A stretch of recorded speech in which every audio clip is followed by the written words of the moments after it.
저희 치아는 총 28개, 사랑니까지는 32개가 있어요. 이 치아 하나하나를 전부 열심히 잘 닦고 계신가요?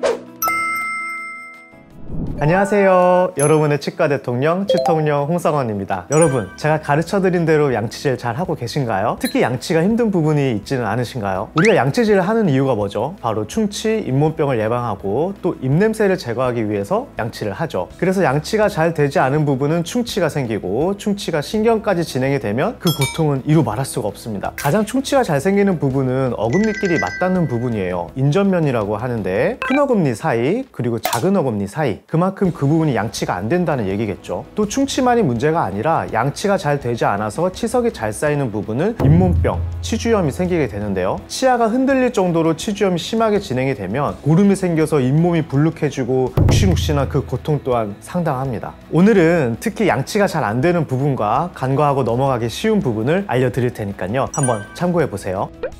여러 환자분들을 봐온 제 경험상 양치가 가장 안 되는 부분은 윗니, 가장 끝 어금니의 뒤쪽이에요. 이 부분은 사실 치과에서 스케일링을 할 때도 꼼꼼하게 하지 않으면 완벽하게 하지 못하고 넘어갈 수 있는 그런 부분인데요. 칫솔질은 더더욱이 신경 써서 해야겠죠. 이 부분에 양치가 안 돼서 충치가 생기는 경우도 물론 있지만 충치보다는 잇몸병이 더 많이 발생해요. 이쪽 안쪽으로 치석이 많이 쌓이면서 잇몸이 점점 녹는 거죠. 어느 순간 욱신욱신한 통증이 생기고 너무 아파서 치과에 내원하면 이미 많이 흔들리고 있어서 치아를 빼야 하는 상황이 많이 있어요. 그러면 또 임플란트를 해야 하고 그 비용도 치과 치료 중에서도 가장 비싸죠. 임플란트를 처음 하게 되는 부위가 이 가장 끝 어금니 부분이에요. 그래서 이 부분을 꼼꼼히 닦아주는 게 정말 중요한데요. 아랫니 뒷부분은 거울로 잘 보이고 또 접근도 쉬워서 닦기가 쉬운데 위쪽은 그렇지가 않죠. 그래서 칫솔을 이렇게 세워서 좌우로 진동을 주시면서 치아와 잇몸 사이에 칫솔을 넣겠다는 생각으로 잘 닦아주셔야 합니다.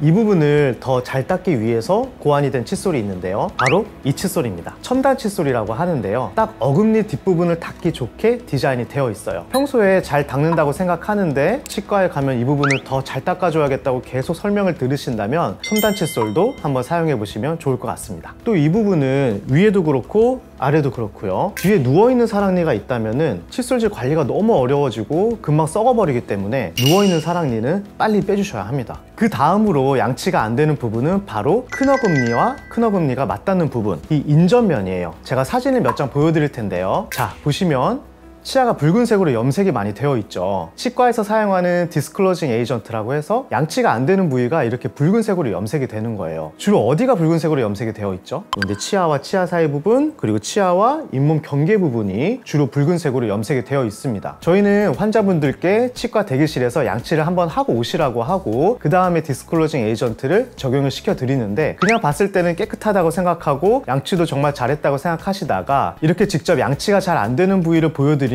적지 않은 충격을 받으십니다. 이분은 그래도 환자분들 중에서 양치가 잘 되시는 편인 거예요. 앞니보다도 특히 어금니의 치아 사이가 더 잘 안 닦이는데 이 부위는 충치가 아주 잘 생깁니다. 그래서 이 부분은 약간의 충치가 생기더라도 위에서부터 구멍을 뚫고 들어가서 치료를 해야 되기 때문에 치료 범위가 커지고요. 인전면 충치는 또 빠르게 진행되는 특징이 있어서 심한 경우에는 신경치료를 하고 크라운을 씌우는 치료로 이어지는 경우도 많이 있어요. 그러면 또 임플란트 다음으로 비용이 많이 드는 치료를 하셔야 하는 거죠. 이 부분을 깨끗이 하고 충치가 안 생기게 하려면 치아의 사이사이를 일단 칫솔로 잘 닦아주셔야 하는데, 치아 사이사이에 칫솔모가 들어가서 잘 닦이게 하려면 칫솔을 45도로 기울여 주셔야 해요. 그냥 이렇게 90도로 치아 표면에 칫솔을 대는 게 아니라 이렇게 45도로 칫솔을 기울여서 대주셔야 합니다. 그래야 치아 사이사이에 칫솔모가 위치하게 되고 닦을 수가 있는 거죠. 이렇게 90도로 대는 게 아니라 잇몸과 치아 사이에 칫솔모가 들어간다고 생각하시고 45도로 이렇게 기울여 주시는 겁니다. 그리고 실제로 치아가 이렇게 딱 닿아 있는 부분은 칫솔모가 들어갈 수가 없기 때문에 치실을 필수적으로 사용해 주셔야 합니다. 그래야 비로소 어금니를 다 닦았다고 얘기할 수 있어요. 치간 칫솔도 같이 사용해 주시면 너무 좋은데, 치실과 치간 칫솔에 대한 이야기는 이전 영상을 참고해 주시면 너무 감사하겠습니다. 특히 아랫니보다는 윗니의 어금니 바깥쪽을 닦아주는 게 더 어려운데, 바로 턱뼈의 해부학적 구조 때문에 그렇습니다. 턱뼈는 이렇게 턱관절 부위와 그 앞쪽에 코로노이드 프로세스라고 해서 근돌기가 하나 나와 있는데요. 입을 벌리게 되면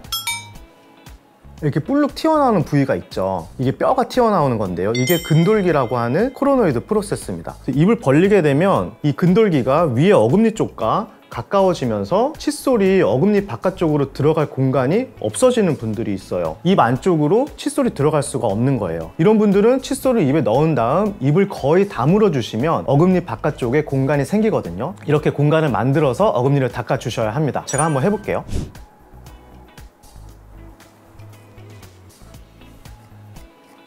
이렇게 공간을 만들어서 입을 거의 다 다물면은 볼 쪽에 공간이 많이 만들어지거든요. 공간을 만들어서 어금니를 닦아 주셔야 해요. 제가 입을 벌리고 한번 해볼게요.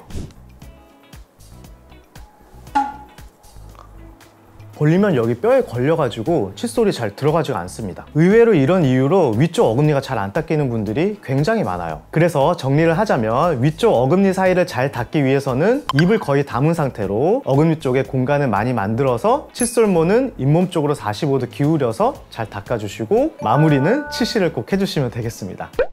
그 다음으로 잘 안 닦이는 부분은 아랫니 안쪽이에요. 치석이 없는 분들도 이 아랫니, 앞니 안쪽에는 거의 치석이 있어요. 이 부분은 칫솔을 제대로 위치시키기가 좀 까다롭죠. 칫솔을 세워서 아랫니 안쪽에 위치시키고 치아와 잇몸 사이를 닦아준다고 생각을 하고 진동을 주시고 쓸어 올려주시는 거예요. 칫솔을 이렇게 세워주셔야겠죠. 칫솔을 세워주시고 진동을 주신 다음에 쓸어 올려주시는 거예요. 이 동작이 너무 힘들다고 하시면 쓸어 올리는 것만이라도 열심히 꼼꼼히 해주시면 됩니다. 제가 한번 보여드릴게요. 지금 침이 많이 튀는 게 보이시는지 모르겠는데 치약이랑 막 거울 앞에 막 엄청 많이 튈 거예요. 하지만 이렇게 해야 양치가 잘 되고 있는 거니까 열심히 닦아주시면 되겠습니다. 거울은 한번 닦으면 되지만 치아는 이르면 임플란트를 해야 되잖아요.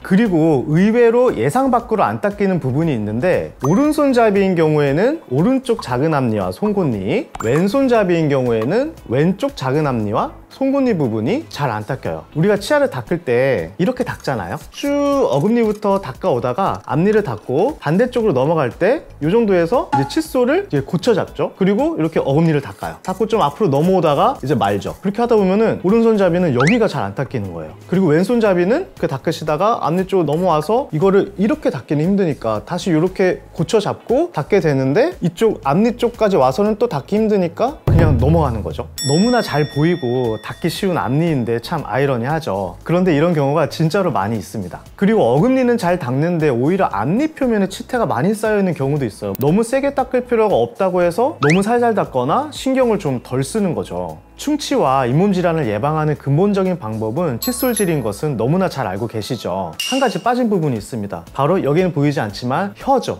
혀는 굉장히 큰 면적에 해당하기도 하고 입냄새의 반 정도는 혀에서 발생하기도 하고요. 세균이 정말로 많이 사는 부분이죠. 그래서 혀를 안 닦고 넘어간다면 입냄새도 심할 거고 그 혀에 있는 세균들이 열심히 닦은 치아에 다시 옮겨가겠죠. 혀를 닦지 않고 넘어가면 양치를 한 게 아무 소용이 없을 수 있습니다. 그래서 여러분 양치를 하실 때는 마지막에 혀를 꼭 깨끗하게 닦는 거를 잊지 마세요. 이 영상을 보시고 내가 잘 닦지 않고 넘어간 부분은 없는지 다시 한번 체크해 보시는 시간을 가지시면 좋겠습니다. 오늘 정보가 유익하셨다면 구독과 좋아요, 알림 설정까지 부탁드려요. 지금까지 치통령 홍성원이었습니다. 다음에 또 만나요.